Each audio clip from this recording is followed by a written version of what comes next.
Jean-Pierre nous a rappelé le désir de Dieu. Dieu veut que tous les hommes soient sauvés. Et le titre de mon message aujourd'hui, c'est « Dieu nous a fait don d'un sauveur ». Et ça va justement avec le thème que nous voulons développer à travers cette série. Lorsque Jésus avait dit à cette Samaritaine, « Si tu connaissais le don de Dieu, et celui qui te dit, donne-moi à boire, et celui qui te dit. » Et justement, l'accent est ici placé sur sa personne, sur le Sauveur. Est-ce que vraiment nous connaissons Jésus intimement comme Sauveur? Et c'est là la chose qui est importante. L'Évangile de nous rappeler que la vie éternelle, c'est de connaître Jésus et celui qui l'a envoyé. Alors aujourd'hui, je veux vous parler de ce grand don que Dieu a fait aux hommes. Grand parce qu'il nous est fait par Dieu lui-même, le grand Dieu de l'univers. Et j'aimerais citer ce beau verset de la parole. Vous pouvez le lire avec moi, Jean 3,16. « Car Dieu a tant aimé le monde qu'il a donné son Fils unique, afin que quiconque croit en lui ne périsse point, mais qu'il ait la vie éternelle. » Pourquoi Dieu était-il prêt à donner un si grand don pour sauver l'homme pécheur et perdu? Bien sûr que Dieu aurait pu bannir l'homme, ce premier couple sur la terre, et puis recréer un homme parfait. Mais Dieu aimait l'homme. Et puis si on recule un peu dans le temps, au moment de la création, la Bible nous dit que Dieu créa l'homme d'abord à son image. Nous pourrions dire que l'homme est vraiment le chef-d'œuvre de Dieu dans la création. Le créant à son image, Dieu lui donna les facultés ou la faculté capable de jouir d'une communion intime avec son Créateur, dans une entière dépendance avec Dieu. De plus, la Bible nous dit que Dieu planta un jardin pour pourvoir à ses besoins. L'homme ne fut pas créé comme un robot mécanique. L'homme avait la pleine liberté d'aimer. Créé à l'image de Dieu, il pouvait aimer, il pouvait agir, il pouvait travailler, il pouvait jouir de la vie, puis en plus, Dieu lui avait donné le pouvoir de dominer sur la terre. Tout ça, bien sûr, dans une pleine dépendance de Dieu. Dieu prenait plaisir de jouir de cette communion avec l'homme. Dieu se rencontrait dans ce jardin avec l'homme pour jouir de cette communion. L'homme était vraiment l'ami de Dieu. L'arbre de la connaissance du bien et du mal, on en parle très souvent, que Dieu avait planté au milieu du jardin, rappelait à l'homme sa dépendance, sa raison d'être vis-à-vis de son Créateur. Puis vient la chute. Et j'aimerais ici expliquer, juste dans un petit moment, ce qu'est la chute. La chute, c'est lorsque l'homme a péché, a désobéi à Dieu. Et le péché a séparé l'homme avec son Créateur. Dieu étant saint, Dieu ne pouvait tolérer le péché. Et cette communion avec l'homme a été brisée. Puis enfin, Satan est entré ici en jeu. Et Satan de dire à Ève, « Dieu a-t-il vraiment dit? » Il commence par semer le doute dans son cœur. Ensuite, il lui dit, « Dieu sait que le jour où vous en mangerez, vos yeux s'ouvriront, vous serez comme des dieux. » Mais quel mensonge! Satan, c'est le père du mensonge. Il n'y a pas un mot de vérité en lui, puis il est meurtrier. Mais le désir d'être comme des dieux, dans la pensée d'Ève et d'Adam, d'être dépendants d'eux-mêmes, d'agir selon leur propre volonté, indépendamment de Dieu, et vivre dans l'indépendance. N'est-ce pas ce qui caractérise le monde aujourd'hui? Les gens veulent être indépendants. Les gens veulent vivre leur vie comme ils l'entendent. Les gens veulent pratiquer leur religion comme ils le veulent. L'indépendance, même d'avec Dieu. Et c'est ça vraiment le péché, parce que l'homme ne peut pas vivre sans Dieu. L'homme a été créé pour jouir de cette communion avec Dieu. Ça a déjà été dit à plusieurs reprises que dans l'homme, il y a un espace, il y a un vide à la forme de Dieu. L'homme séparé de Dieu ne peut pas vraiment vivre. L'Épître aux Romains, le chapitre 5 et le verset 12, vous pouvez lire ce texte avec moi. C'est pourquoi, comme par un seul homme, le péché est entré dans le monde, et par le péché la mort, et qu'ainsi la mort s'est étendue sur tous les hommes, parce que tous ont péché. Le jour de la chute fut le jour le plus triste de l'histoire humaine, pour l'homme, mais surtout pour Dieu, son Créateur. Mais Dieu aime l'homme, et dans sa sagesse, il mit en exécution son plan de salut, et promet à l'homme un Rédempteur.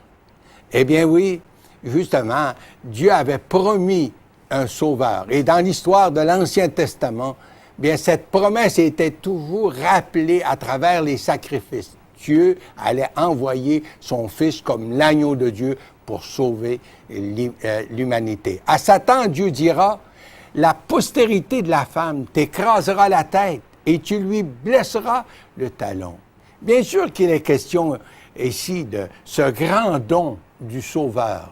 Dieu fait homme. Dieu né de la Vierge Marie. Jésus qui nous délivre de la colère à venir. Dieu n'a jamais cessé d'aimer l'homme. Mais comment Dieu, infiniment saint et juste, pouvait-il restaurer l'homme pécheur? L'homme qui s'était rebellé contre Dieu.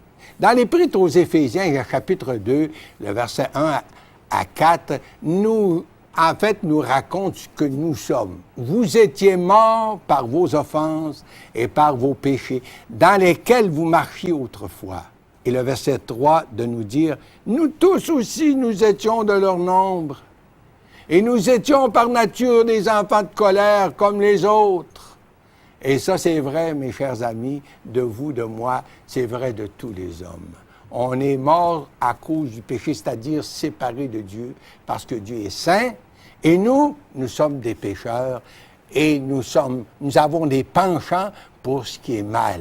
Mais le verset 4, c'est dit, et nous revenons avec ce passage de la parole, « Mais Dieu qui est riche en miséricorde, à cause du grand amour dont il nous a aimés, nous qui étions morts par nos offenses, nous a rendus vivants avec Christ, et c'est par grâce que nous sommes sauvés. » C'est presque incroyable, mais c'est ça le beau message de l'Évangile. Voyez-vous, personne d'autre que le Saint-Fils de Dieu pouvait répondre et satisfaire la justice de Dieu adéquatement pour le péché de l'humanité, depuis le péché d'Adam présentement, jusqu'à nous. Dieu a tant aimé le monde qu'il a donné son Fils unique. L'amour de Dieu, ça dépasse notre compréhension. L'amour véritable donne. Dieu a tant aimé le monde qu'il nous a donné un sauveur dans la personne de son Fils. Dieu nous a donné ce qui lui était le plus cher, son Fils, son unique. Dieu nous a donné Jésus pour être sacrifié à notre place sur la croix du Calvaire. Tel est son amour envers nous, en ce que lorsque nous étions encore des pécheurs, Christ est mort pour nous. Eh bien oui, Jésus-Christ a fait expiation pour les péchés du monde tout entier. Pour moi, mais aussi pour vous qui m'écoutez présentement. Dans l'Épître de Pierre, c'est Pierre qui dira, inspiré de Dieu, chapitre 2, le verset 24, « Lui, en parlant de Jésus, qui a porté lui-même nos péchés en son corps sur le bois, afin que, mort au péché, nous vivions pour la justice. Lui, par les meurtrissures duquel vous avez été guéris. » Il nous arrive des fois de chanter ce beau chant. « Quel sauveur merveilleux je possède! Il s'est sacrifié pour moi. Et sa vie innocente il cède pour mourir sur l'infâme bois. » L'apôtre Paul, en écrivant aux Corinthiens, dit nous dira « Grâce soit rendue à Dieu pour son don ineffable ou encore son don indescriptible. » Cela ne signifie pas que tout le monde sera sauvé pour autant.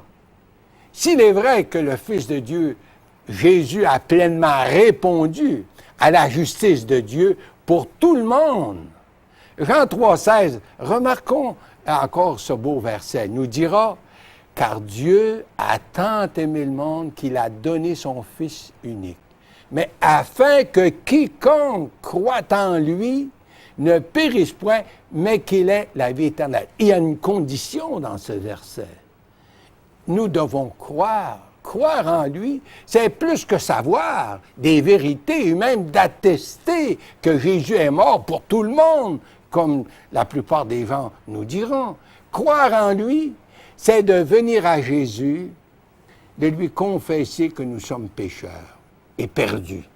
C'est d'admettre que nous sommes perdus.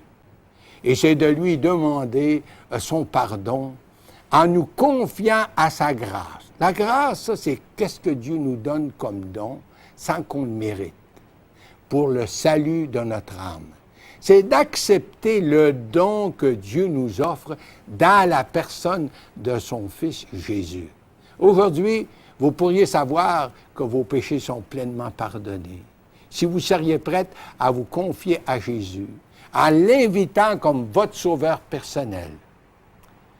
C'est Jésus qui nous dira, celui qui croit en lui ne périt pas, mais a la vie éternelle.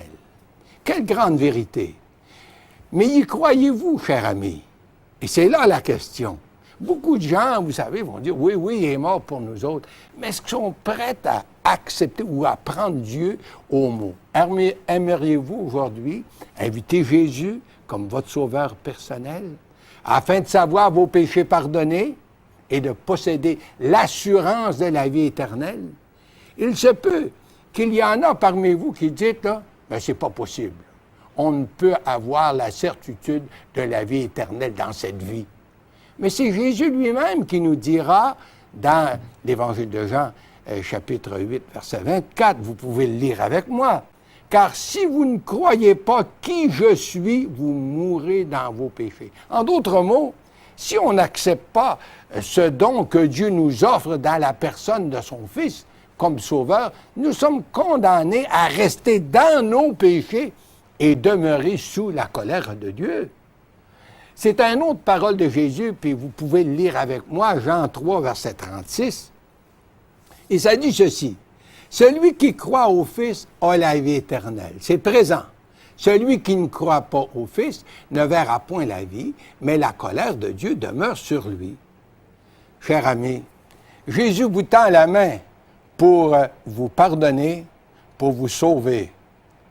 Vous pourriez faire cette prière avec moi, puis inviter Jésus comme votre sauveur. Vous aimeriez prier avec moi? J'aimerais me faire le porte-voix pour vous. Prions le Seigneur. Ô Dieu, je sais que je suis un pécheur perdu, mais je crois que tu es mort pour moi, que tu as fait expiation pour mes péchés sur la croix. J'accepte ton pardon. Je t'accepte comme mon sauveur personnel aujourd'hui. Et à partir de maintenant, je vais vivre pour toi. Amen.